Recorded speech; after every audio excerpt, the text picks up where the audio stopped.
One down and 3 to go. Last night at Madison Square Garden, the New York Knicks did it again. You may have been nervous down 9. You may have been nervous down 5 with 3:55 to go. But then Jalen Brunson did it again. Someone not named Jalen Brunson hit a big 3 again. And the New York Knicks closed out the Indiana Pacers. Jalen Brunson continues this torrid stretch. Josh Hart continues to not know what being tired is. And the Knicks won last night, but we need to have an honest conversation, and it's okay. It's okay to admit it. It's okay to come clean. It's okay to say, hey, this is what happened last night. I saw one of my coworkers, Anthony Gallo. He works here. He's a diehard Knicks fan. And he said something I want every Knicks fan to follow suit. He said, Evan, I love the officials. And I said, really? You love the officials? He said, I heart the officials. And I don't mean Isaiah Hartenstein. Because last night at Madison Square Garden, and I want to make this very, very clear, it's okay. You should apologize to nobody. But the New York Knicks got the benefit, in my opinion, on 3 pivotal non-calls that led to their victory. And that's okay. No one should apologize. So repeat after me. Thank you, officials. Thank you, officials. Loogie, go ahead. Thank you, officials. Was I speaking for the Knicks fan? You were speaking for 65% of them. Yes. Loogie. Kiss my ass. What is that? Why? You can't acknowledge it was a bad call. Just acknowledge it. There were 3 of them. No, there weren't. No, they reviewed the Turner play. It was a foul, so I will not acknowledge it. I mean, he was planted, dude. No, he moved. He was moving. Well, let's go through, in my opinion, the 3 calls. First of all, there's a call no one's going to bring up. There's a call that neither of you are going to bring up, but it actually turned out to be a really, really, really impactful call later on in the game. I want to take you back to the mid part of the 3rd quarter. Mm-hmm. That is when Jalen Brunson fouled Miles Turner as he was going up to the basket. Now, Tom Thibodeau made the decision to challenge that. Okay, great. And somehow, some way, and you can walk me through this, they went back to Secaucus and said it wasn't a foul.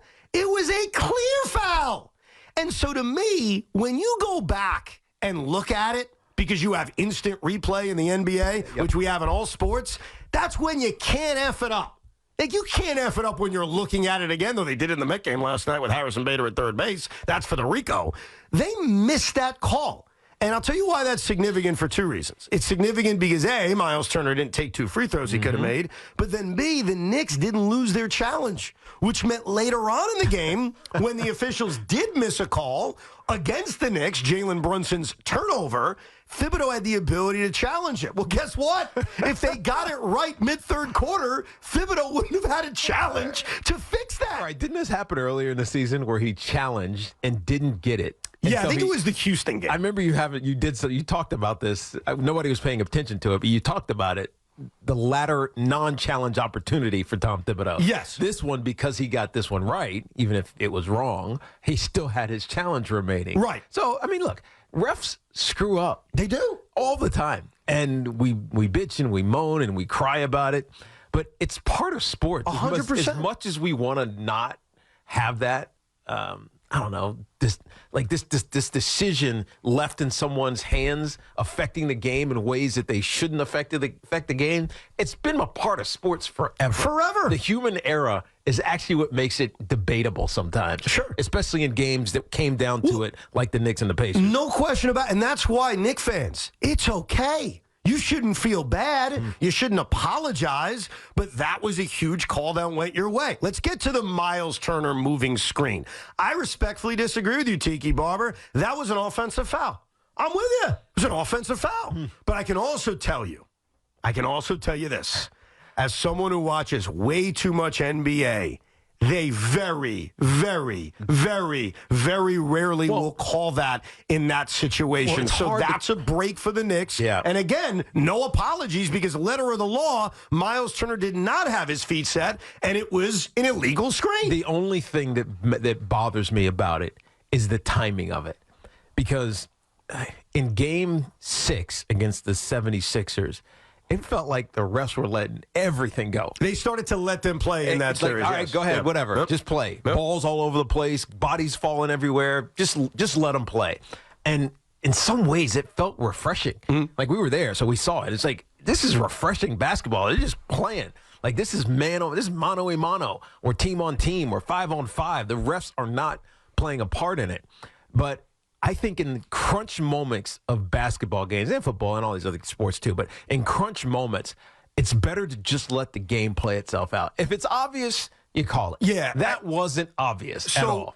Here's the thing, and this is why for anyone who thinks I'm like hating on the Knicks, I'm not. I disagree with you, Tiki.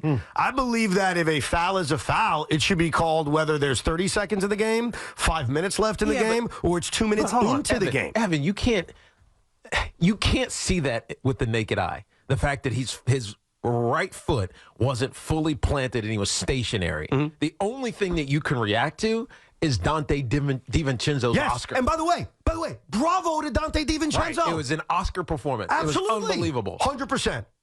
100%. I commend him for that. Like, Dante DiVincenzo understands the game. He understands the rules. Remember they created anti-flopping rules? We all wipe our tuchus with that. Well, I mean, give me a break. You never see it. You don't see it. And so Dante DiVincenzo, in the biggest of spots, said, yeah, I'm going to try to win an Oscar. Or since we're on Broadway, I'm going to try to win a Tony. And he did a great job. All I'm saying is 90% of the time, they don't make that call. No. And luckily for the Knicks, they did. That's why on this beautiful Tuesday, there's nothing wrong with saying, hey, thank you, officials, because they benefited the Knicks last night. The other thing the reason I don't like bitching about this, from whatever standpoint, the Knicks, obviously, we're happy for it. You're New York, you're thrilled. They made a mistake and it benefited you. Fantastic.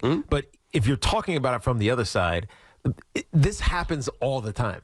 It's almost like you can guarantee that there's going to be an official issue and officials issue every single NBA game. Right. There's going to be something that you can cry about or moan about or write the league about or protest or whatever it may be. It's almost become a part of the game, and you just have to assume that it's going to happen at some point. And you've got to overcome it. That's the other thing. Like, I agree with you. You don't know if neither one of those fouls or issues get called. So the kicking and then the moving screen. The game could still have turned out this way. I mean, Sure. that's the NBA. It's such a finicky, like, streaky game that, yeah, an official call hurts you in the moment, but it doesn't necessarily determine the outcome of the game. No. And that's why you kind of got to let it go. If you're on the other side. If you're on the wrong side, you got to let it go. You also have to realize that while we're talking about last night, and if you're being intellectually honest, you would say, yeah, we got the benefit of some 50-50 calls. You'd be like Anthony Gallo, who works here and says, I love the officials. And I respect that. I respect that honesty. But you also know that in game 2, it may be the opposite. You also know that there's a chance that in the following game, or maybe it's in Indiana, maybe it's game 3, maybe it's game 4, we're going to be on this radio station talking about the same thing, except it going the other way. And to me, the most egregious one, the one that would bother me the most if I was the Indiana Pacers, and the one I'm most relieved about if I'm the New York Knicks, is the kick ball that wasn't a kick ball. Because with 40 seconds to go in a tie game, the Knicks got a reprieve.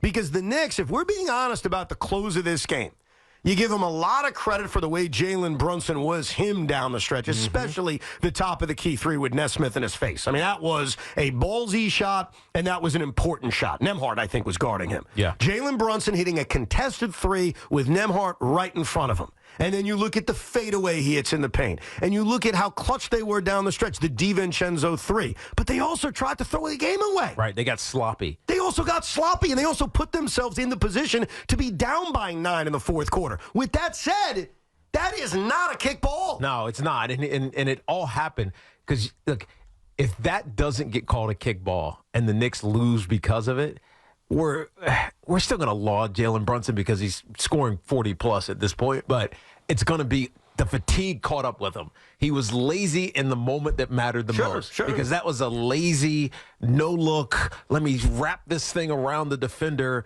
pass, trying to get it to Dante DiVincenzo. And it was picked off. It was stolen. Yeah. I mean, it was a legitimate steal. And so, honestly, Jalen Brunson got lucky because he could still play the hero with a bad call. Otherwise, that's the moment that probably changes the tide back changes it back for the Pacers. Because the Pacers, we're going to have a fast break. This one. Well, if they don't blow a whistle, the Pacers are on a fast break. Right. It's a bucket. Now, that doesn't mean Jalen Brunson, who is him to many, doesn't come back and hit a 3 in Nembhard's face again. I mean, I can't tell you the Knicks were going to lose the game. I would never say that. But it was a momentum changer, man. It was a momentum changer. And look, here's where the Knicks deserve a lot of credit.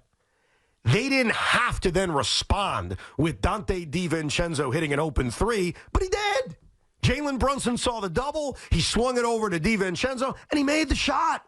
And look, DiVincenzo also, like we talked about, picked up the Oscar for flying across the court when he took the screen from Miles Turner. So the Knicks deserve an immense amount of credit. What I'm telling the Knicks fan is don't apologize for getting the benefit of the doubt, but just admit you got the benefit of the doubt. Or two things can be true. Or don't get angry and say, hey, it was the right call, because we know they weren't. Yeah, I mean, look, you can't say that. And even, Louie, you can't say those were the right calls. They were absolutely the right calls. They went to the booth on both plays you're talking about, the Turner moving screen and then the Brunson non-foul on Turner. They went to replay. No. We're talking about the kickball right now because the other one's fine. How about the kickball? The kickball looked like, from my vantage point, that it went off a foot. That was from my vantage point. It was my vantage point. That was the one part that I didn't understand, why it's not a reviewable play. It's not a reviewable play? It was. I didn't understand it. I still probably don't, but whatever. It's the one thing that probably eats at the crawl of the Pacers right now. Well, yeah, because and their coach. Look, I think the problem sometimes in the NBA is when something is not called, you can't review it because you can't stop the flow of the action. Yeah. So when they do stop it, though, you usually should have the benefit of checking it out, whether it's a foul call or whatnot. Honestly, that was my understanding. It should be a reviewable play. It's not. It's just not play as in the stops rules. Immediately. Then you can review it. So I still don't understand the rule. I guess I have to read it. No, it's just not a reviewable play. I mean, why is it not a reviewable play? My question is why. I think a part of replay is that it's still sort of new in that they've added the things that can be reviewed or not. Like a decade, hasn't it? In the NBA, I mean, out of bounds calls was, but in terms of challenging foul calls, like it's still kind of a new phenomenon. No, I hear what you're saying. And they're learning. They're learning what should be reviewed, what not should be reviewed. To me, that is what the NFL put in. Not instant, but like, what do they call it? Expedited. Expedited replay, where play stops, someone in Secaucus for the NBA, instead of Park Avenue like it is for the NFL, immediately says, this is a wrong call. Play stop, ball goes to Indiana. Right. Like, that should happen. And you shouldn't have to review those type of things. Well, and again, I'm not defending it because whatever. It helped the Knicks win the game. But I'm just saying, those type of moments that are not reviewable change games, man. No doubt. I mean, it changes the complexion of that game. And look, not every bad call went for the Knicks. Like, I admit, Tom Thibodeau is lucky that challenge he had in the third quarter was right, because late in the game before Jalen turned the ball over, he also turned the ball over, except he didn't. That out-of-bounds call was a wrong call. And luckily, Tom Thibodeau had the challenge, and they were able to overturn it. Because before he turned the ball over, he turned the ball over. NBA officiating is very, very sketch. What I just think we should all do is be open and honest about it. And when it benefits you, we admit it. And when it doesn't benefit you, listen, I've been your biggest supporter. Yeah. When the calls went against the Knicks in the Phillies series, I was out there screaming with you. But I know this is like politics today, where it's like we'll never admit when the other side got screwed, or we'll never admit when we're wrong. The Knicks got the benefit of it last night. Now, let me defend you on this. For anybody out there who's claiming the league is fixed and they want the Knicks in the conference finals and they don't want Indiana, two things. First of all, if you're a Knicks fan, I think you should say, please, I wish, I'll take it. Right. Who cares how you get there? I'm not going to argue with the powers that be. They want a Boston, New York, Eastern Conference Finals, plus, and the Knicks in the NBA Finals. We'll take it. Plus, there are no asterisks on banners. When the Dallas Mavericks lost in the NBA Finals to the Miami Heat in 2006, trust me, there's no asterisk on that Miami Heat battle, on the banner. When the Lakers got every benefit against Sacramento, there's no asterisk. So, number one, if there is a conspiracy, you should hope for it. Number two, there is no conspiracy. No, there isn't. But it does feel like sometimes, if you're a wagering man, that the wager on the NBA is stupid. Absolutely ridiculous. Not if you're me and you're betting on the Knicks constantly. Well, I mean, you're betting for ulterior motives. You're betting for emotional insurance. But the guy who's actually trying to figure out what the heck is going to happen based on the facts of the players and the matchups and the pace and everything, anything you want to consider, forget it. Because the last thing that any bettor does is wager on the ref. And the ref often makes a determination of what that line ultimately ends up. What was this one? It was 4.5? Yeah. 4.5? Yep. Right, hey, surprising. Right on there. Knicks by 4. I do want to give the Indiana Pacers a lot of credit, and I think you Knicks fans can join me on doing this. Rick Carlisle handled his screw job a lot better than Nick Nurse, who whined and he cried and he complained and he filed a complaint. Tyrese Two-Voice Halliburton handled his screw job with more grace than Joel Embiid, who said, "We're the better team. We're going to win this series." Meanwhile, he got knocked out in 6. You say two-faced or two-tone? Two-voiced. Two-voiced. Did I say two-faced? I think you said two-faced. I apologize to Tyrese Halliburton. You are not a two-face. You're a two-voice. Two-tone. Two-face. Yeah, and we exposed that yesterday here on the show, and we've got more proof that Tyrese Halliburton, oddly, has two voices. It's the most bizarre thing I've ever heard. But I do think the Indiana Pacers handled everything with class. Rick Carlisle, after the game, was like, look, I don't know. I'm not going to talk about officials. He didn't whine, and he didn't cry. So thank you, Indiana, unlike the city of Philadelphia.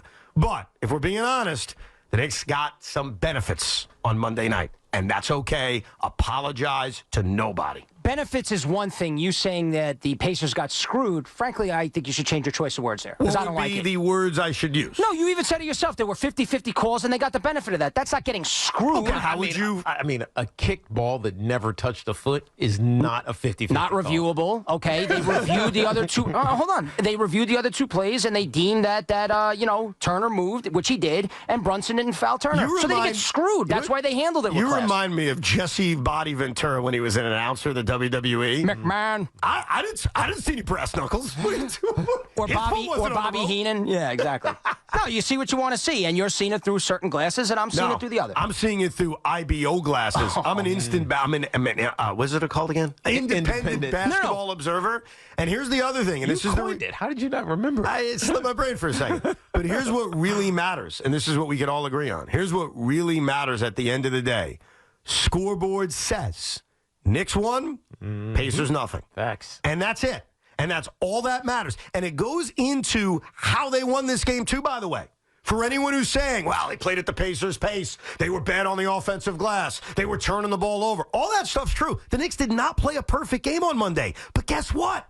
And I hope you learned this in the Philly series. In the first 2 games, we won, but. There's no buts. You won. Every game is a different story. Every game may not be played exactly the way the previous game was played. So here's all that matters. See, I can give pep talks. Here's all that matters if you're a Knicks fan.